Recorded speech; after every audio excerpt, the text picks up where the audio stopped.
Hello বন্ধুরা, আশা করি সকালে ভালো আছো। আলহামদুলিল্লাহ আমি ভালো আছি। এই গরমে প্রচন্ড গরম, তো তারপরে ভিডিও করতে আসলাম যে না করে পারলাম না। তো আমাদের যে ফ্রেন্ড সার্কেলরা আছে, যাদের বন্ধু আছে, আর মেয়েদের তো হয় বান্ধবী বান্ধবী বা বন্ধু, যাই হোক, ছেলেরা যখন একসাথে হয় তখন বলে যে একটা সময় বিয়ের সময় আসে, বা বন্ধু বান্ধবের মতোই কত রকম কথাবার্তা হয়। তো এই যে আমরা বন্ধুদের মাঝে যে কথা বলি যে বন্ধু তুই যদি বিয়ে করিস তাহলে তোর শালিটা কিন্তু আমার দিবি, হ্যাঁ, তার সাথে আমি বিয়ে করব বা তার সাথে রিলেশন করব। বা আবারও বলে যে বন্ধু তুই বিয়ে করবি কিন্তু ভাবি কিন্তু আমার, হ্যাঁ।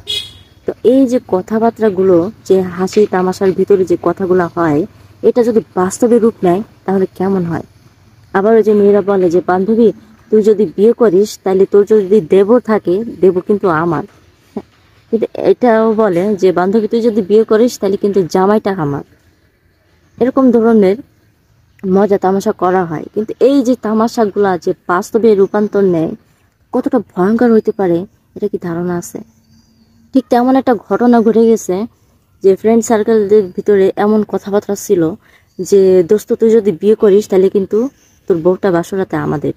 হ্যাঁ, তো এই যে ঘটনাটা ঘটে গেছে, না না বাইরে না, এটা বাংলাদেশের ঘটনা। তো 7টা ছেলে মিলে প্রথম বিয়ে হয়েছে, আর বিয়ে করে যখন বাসরাতে সেই ছেলে যে বিয়ে করছে তার বন্ধুদেরকে খবর দিয়ে নিয়ে আসে। নিয়ে আসার পরে হাজব্যান্ড সহ আর 6 জন, মোট 7 জন, তার বন্ধুরা হচ্ছে 7 জন সবাই মিলে। তো সবাই মিলে এই যে মেয়েটার পরে অত্যাচার করছে বাসর রাত্রে। এই মেয়েটাকে প্রথম ঘুমের কিছু একটা খাওয়াইছে, ঘুমের ওষুধ খাওয়াইছে 6টা না 7টা। খাওয়ানোর পরে সে বেহুশের মতো হয়ে গেছে, অজ্ঞানের মতো হয়ে গেছে। তার সেন্স যতটুকু ছিল ততটুকু সে বুঝতে পারছে যে তার উপর দিয়ে অত্যাচার চলতেছে। তো এই ধরনের যে কাজকামটা চলছে তার সাথে, যে তাহলে আপনারা মানে কোথায় মানুষ কোন জায়গায় গেলে সুরক্ষা থাকবে, যেখানে তার হাজবেন্ড নিজেই তার বন্ধু বান্ধবদের নিয়ে আসে তার ওয়াইফকে ধর্ষণ করাচ্ছে। তো 7 জন মিলে, বন্ধুরা ছিল 6 জন, আর সেই ছেলেটা, অর্থাৎ 7 জন মিলে সেই বাসর রাত্রে মেয়েটাকে ধর্ষণ করা হয়। যখন তার একটু একটু জ্ঞান ফিরছে তখন সে বুঝতে পারছে যে তার উপর দিয়ে অত্যাচার চলতেছে, তারপর সে কিছু বলতে পারেনি। তারপর সেই যে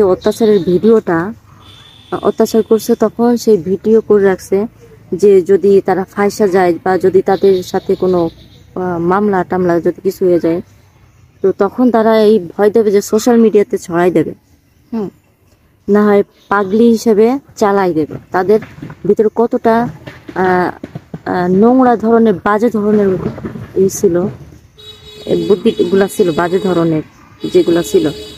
তো এই ধরনের কিছু হইতে পারে নাই। তো তার আগে যখন মেয়েটার একটু সেন্স ফিরছে, তারপর দেখে তার অবস্থা অনেক খারাপ। তারপর দ্রুত তাকে হাসপাতাল নিয়ে যাওয়া হয়। সে মেয়েটা একেবারে কি বলবো, না থাকার মতো, না বাঁচার মতো। তারপর এখন কেমন আছে আল্লাহ জানে, আর খোঁজ খবর জানি না। তো তারপরে যে 7 জনকে ধরে নিয়ে গেছে পুলিশে। এই যে ঘটনাগুলো ঘটাচ্ছে, তা এদের কি বিবেক নাই যে একজনের মেয়ে আমার হাতে তুলে দিছে, এটা তো আমানত, হ্যাঁ, এটা তো আমার, অন্য মানুষের কেন দিবে? মানুষের ভিতরে যে পশুর মতো হিংস্র যে গুলা জায়গা উঠছে, এই যে বললাম না, কি বলবো, বলার মতো ভাষা পাচ্ছি না। এদের যে কাণ্ড কারখানা, তো বলার মতো ভাষা থাকে না, যে ধরনের কাণ্ড কারখানা হচ্ছে।